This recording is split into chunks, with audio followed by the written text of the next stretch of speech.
Welcome to the show discussing problems and issues of health with Dr. Alcena.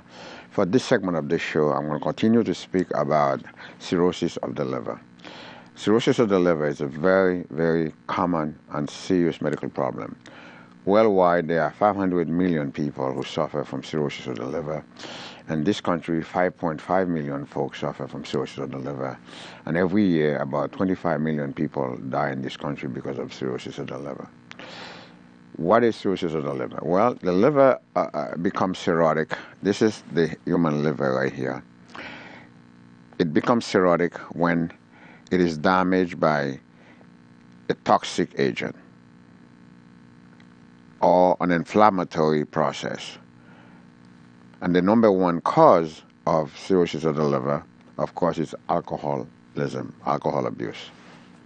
The alcohol has to be broken down by the liver, as are everything that we eat, inhale that get into our bloodstream, or drink. It must go to the liver to be processed, gotten rid of what needs to be gotten rid of, and so on, and process the rest. All medications that we provide for a patient, somehow or another, somewhere they wind up in the liver to be broken down and processed before it could do the job it's supposed to be doing for the patient we're giving it to. So we cannot really survive without a healthy liver. Okay, we just cannot. The second most common causes of cirrhosis of the liver happens to be obesity. Obesity is so common in this country. Of all the developed countries in the world, the U.S. has more obese folks than anywhere else. 38% of American adults are obese. 13% of children or adolescents in America are obese. And when you put that together with the people who are also overweight, that total comes to 2/3 of the U.S. populations are obese/overweight. Now, how does obesity causes cirrhosis of the liver? Well, the obesity develops because someone accumulates too much fat through lifestyle habits or overeating, or the person may have an endocrine problem or whatever that lower the basal metabolism, which then causes the person to accumulate a lot of simple carbohydrate that they ingest or eat. Once you eat simple carbohydrates, there's simple carbohydrate, there's complex carbohydrate. Complex carbohydrates are good for you. Simple carbohydrates are bad for you. You need a little bit of it, but too much of it is bad for you. When you get the simple carbohydrate into your food or drinks or whatever, it goes into your bloodstream. It has to go to the liver to be broken down, and some of it is used for energy that we need. The rest is used to make fat, because we need some fat in the body naturally, not the excessive amount that obesity causes.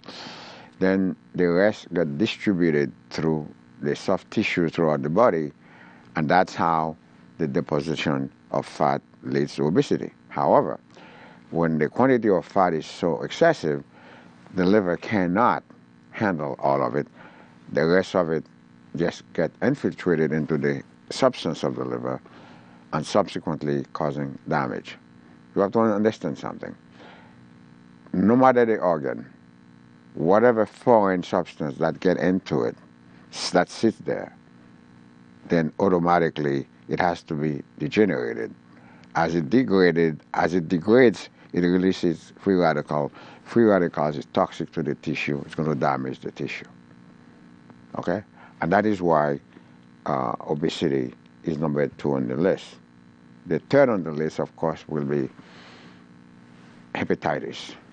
Hepatitis B, hepatitis C, hepatitis D, and E. Those are the 4 that cause the bulk of the inflammatory disease that damage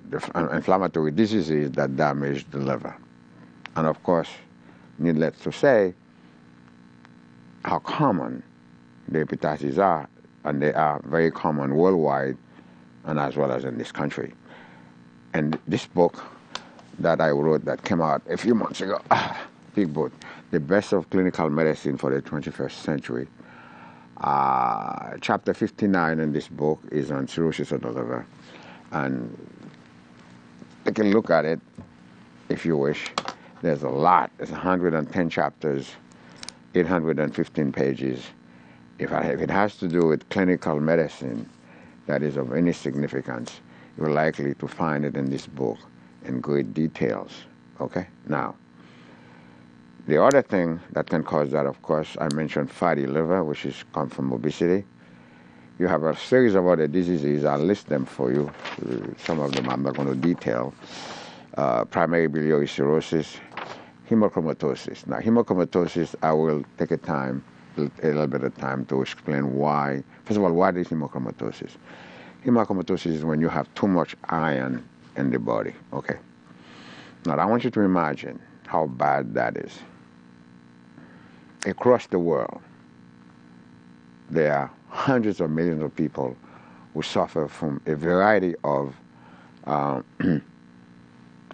hemolytic diseases such as beta thalassemia, alpha thalassemia, sickle cell disease, to name a few. These are the abnormal hemoglobins that I mentioned. But there's a long list of other medical conditions that we call autoimmune diseases that can lead to hemolysis as well. And all these things, when you hemolyze the red blood cell, and the blood cell is broken and it's open, it's going to release its content into the bloodstream. And part of this content, of course, is iron. Okay? Now, once the iron is released into the bloodstream, it ultimately is going to find its way in the liver, on the heart, and in the joint, etc. So that's primary hemochromatosis, which is a genetic disease that used to be thought that can develop only in Caucasians. It turns out that since 2002, articles came out that this whole concept that the primary hemochromatosis hereditary form only occur in white folks turns out to be totally false and bogus. Yes, white folks do have that, but there are several other ethnic groups, including blacks, who also have primary hemochromatosis as well. I remember publishing an article years ago when I was publishing articles of a patient of mine who was a black lady who had primary hemochromatosis, genetically diagnosed by doing the test. And she had absolutely no Caucasian lineage whatsoever. You can't really tell whether someone has Caucasian lineage by the color of the skin a lot of the time. Looking at me, I'm black, and yet I have a grandfather who's immediate grandfather who's Caucasian, and I have an immediate great-grandmother who's Caucasian on the other side. But I look like my dad, who's very, very dark-skinned, handsome-looking fellow, and my beautiful mother fell in love with this fellow, and the rest is, of course, is history. I have brothers that look mulattoes. I have sisters that I had. Unfortunately, they passed away. They're all little mulattoes. Be that as it may, I published an article, and when I published it, it was maybe one of the first time, maybe, I'm not even sure completely, that it was clearly shown that blacks can also have primary hemochromatosis. In my practice, I have a whole long list of folks with hemochromatosis, and I was not looking for hemochromatosis because when in my practice, as a way of me doing things, I screen my patient by doing serum ferritin, looking for chronic blood loss, only to find out that rather than having chronic low serum ferritin due to chronic blood loss, which is a very important finding, they have very high serum ferritin. And now one start looking for the causes of it. Is it primary, which is very easily, you could remove that very easily by doing a couple of tests. And then the whole disco have secondary hemochromatosis. And of course, the same thing, large quantity, large percentage of folks with secondary hemochromatosis for a variety of conditions. Any chronic inflammatory disease that one has ultimately can cause iron overload. Even though the person is not taking excessive amount of iron, that's not the reason. There are two substances, I'll do a little bit academic here, that control iron absorption, etc. One is something called hepcidin. Hepcidin is produced by the liver. It's a protein. There's another protein called ferroportin. Ferroportin is located in the wall of the stomach.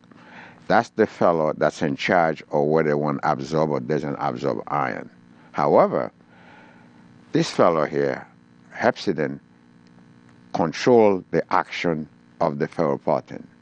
So when you have an inflammatory process going on, you got to listen to this. This is how beautiful academic medicine really is.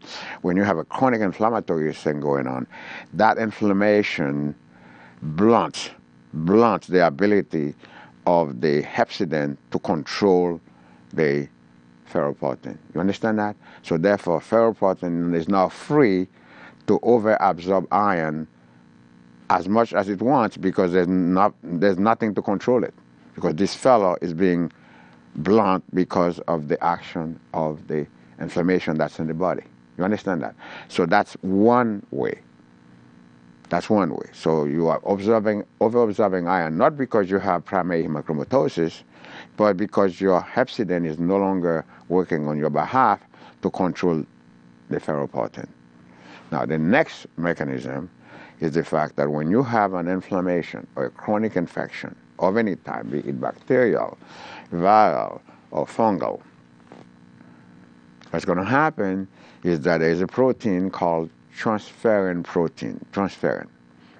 The transferrin, as the word applies, that's the protein whose job it is to grab onto the iron that we have in our circulation or the iron we eat in our food, to grab onto it, to transfer it, the word transferrin, to transfer it into the bone marrow, into the early cells that we call proerythroblasts, and then couple the iron into them to produce adult, mature red blood cell, which we need because we need the hemoglobin inside those red cells so that we can carry oxygen to perfuse the rest of the body.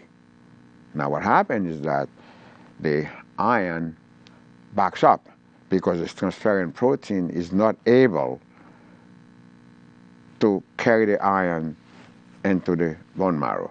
So that there's a block.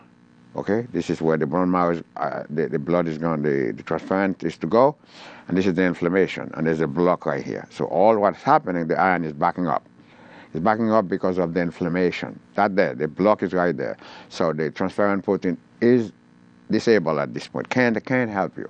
So iron backs up. So and using this mechanism, now you understand, everyone, regardless who it is, what it is, who has chronic inflammation, and there are hundreds of diseases that cause chronic inflammation, these folks are secondary hemochromatosis through the mechanism that I just explained to you.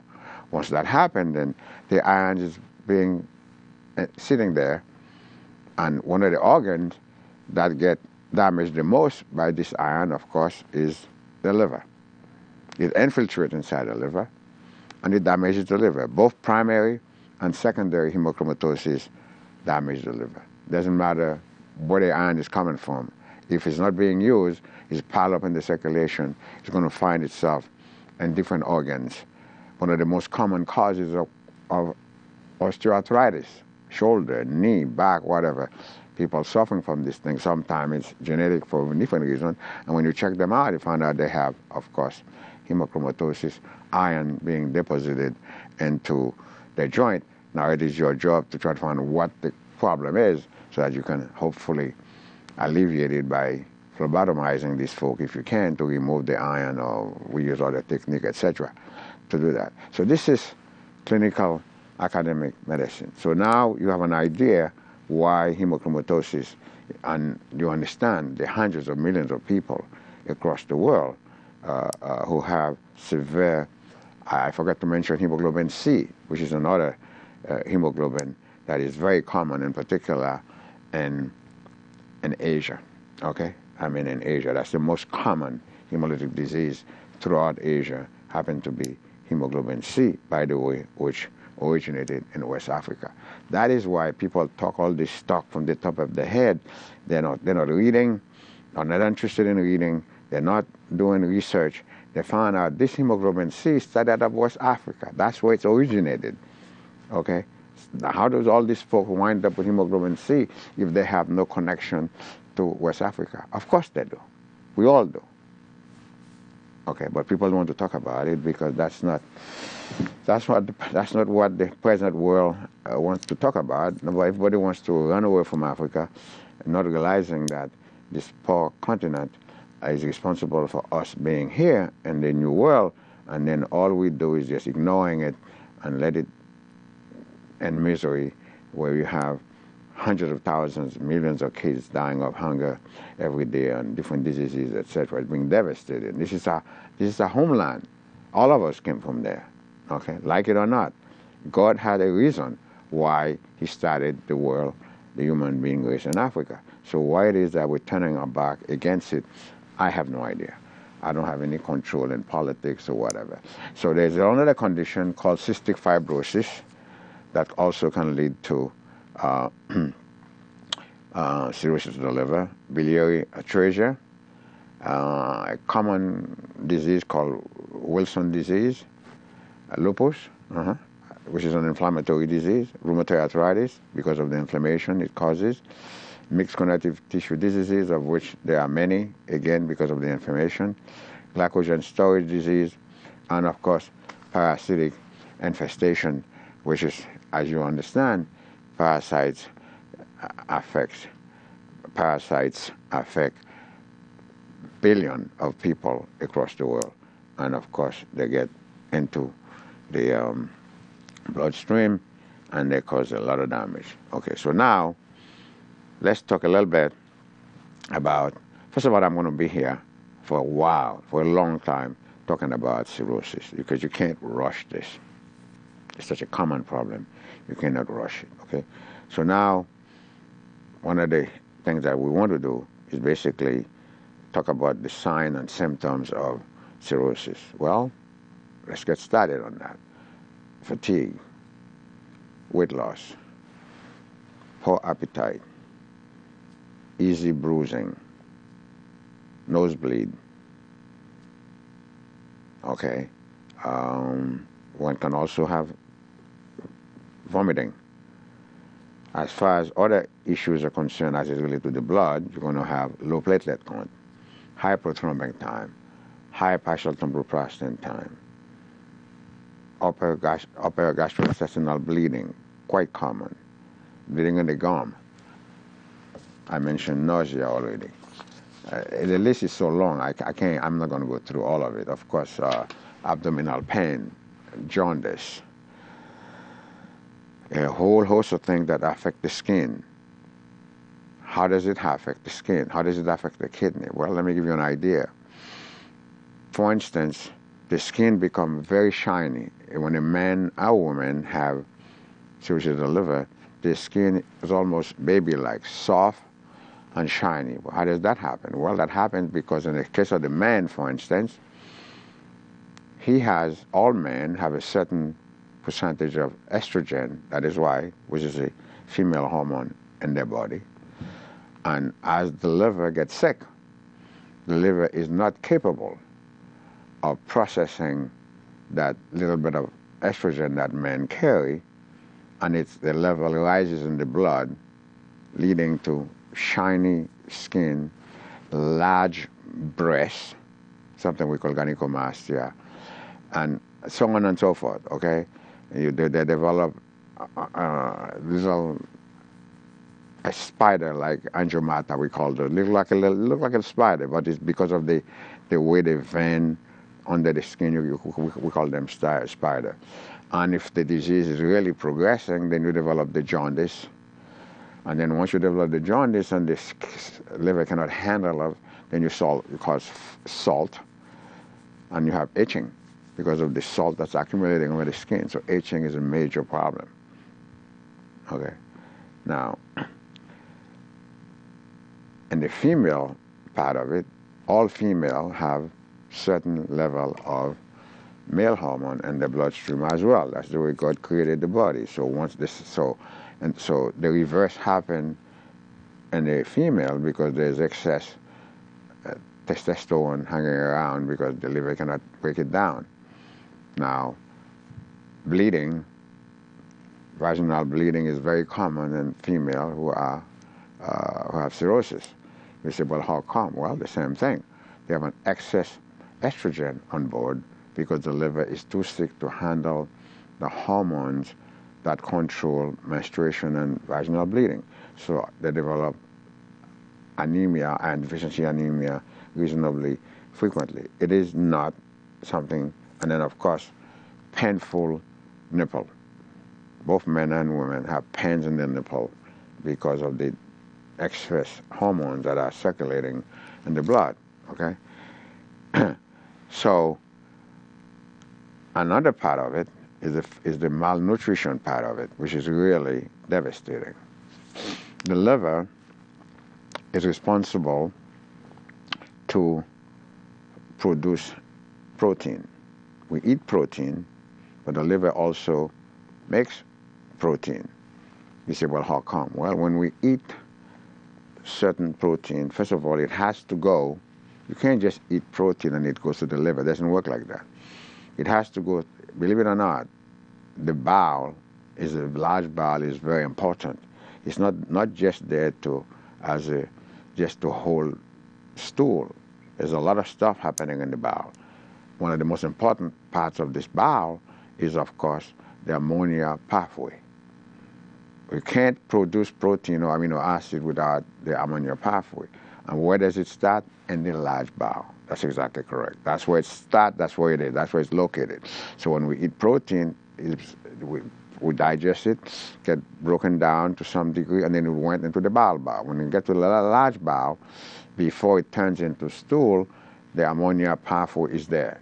The process starts right there, and once it go to the bowel, and then it go back from here to the bowel, back toward the liver, and the liver, the process continues to produce amino acid and protein. That is why it is so bad for folks who get into this habit of having this lavement, which sounds cool. That can really devastate the body if you keep taking this crazy stuff to have constant bowel movement, to cleanse yourself, so-called. I have no idea. The bowel has its own way of propelling the stool. Just let it be. If you're having problem with stool issues, you should get a gastroenterologist to evaluate it rather than you starting to self-treat yourself. It can be very dangerous. The bowel is very important. There are a lot of nutrients that we need to remain healthy. They're produced in the bowel. I'll just give you one example. For instance, if I were to ask you in the human body, where is vitamin K is produced? We produce very few vitamins. Vitamin K happens to be one of them. 10% of the vitamin K that we need to remain stable and not spontaneously bleed is made in the bowel. So if you mess around with the bowel by constantly having lavement, you can't make the vitamin C, and you're not taking vitamin C in sufficient amount by mouth, then you wind up with spontaneous bleeding from anywhere, and then all of a sudden it's a crisis. But something this simple becomes a crisis because people don't understand these things. Okay, now, so the next step then, I can go on and on for hours discussing the different problems, but I won't do that. Instead, I will begin to evaluate. Let's begin to evaluate. Okay. As I said, I'm going to be here for several weeks talking about cirrhosis of the liver. So if you don't hear something in this segment, rest assured that you will hear it in subsequent segments. Because it is a very, very important condition, and that affects so many people, and something that you really have to pay close attention to. So the patient will present because he or she is not feeling well, or he or she is known to be alcoholic, or he or she is obese, or he or she has had hepatitis B, C, D, E. Hepatitis A does cause problem with the liver, but only acutely. Hepatitis A does not cause chronic liver disease. If you survive the episode acutely of hepatitis C or hepatitis A, that's the end of it. Okay, now, of course, you get the history naturally. Then you will proceed to examine the patient. And then what are you looking for when you're examining the patient? Well, the first thing you look at, first of all, believe it or not, the coarseness of the hair is very important. And when you look at the eye, the sclera is crucial. Because when somebody has jaundice, on the easiest and first place to pick it up, even if it's a trace, is in the sclera. We grade it 1 to 4, trace 1 to 4. Even if it's a trace of jaundice, you could pick it up in the sclera that started to become yellow. So that's important. Okay. Then you carry out a complete examination. Since we're talking about the liver, when you get to the abdomen, you're interested in 2 particular organs. You're interested in everything, but in particular 2 organs. The liver, which is on the right side, right here, and the spleen, that's on the left side. Why? Why the spleen? You cannot have chronic liver disease, i.e. cirrhosis, without having a sick spleen. And I'll get to that. When I get to that in subsequent shows, I will explain to you why the spleen gets sick, because the liver is sick. So basically, we are interested also in the skin, because I just mentioned there's a tremendous amount of skin findings that one can come up with in somebody who is cirrhotic. So the hair, the eye, the skin, the liver, the spleen are the key thing that we get sort of pay attention to in the physical examination. Listen, I'm going to stop here. Until I see you again, this is Dr. Alcena saying so long and bye-bye.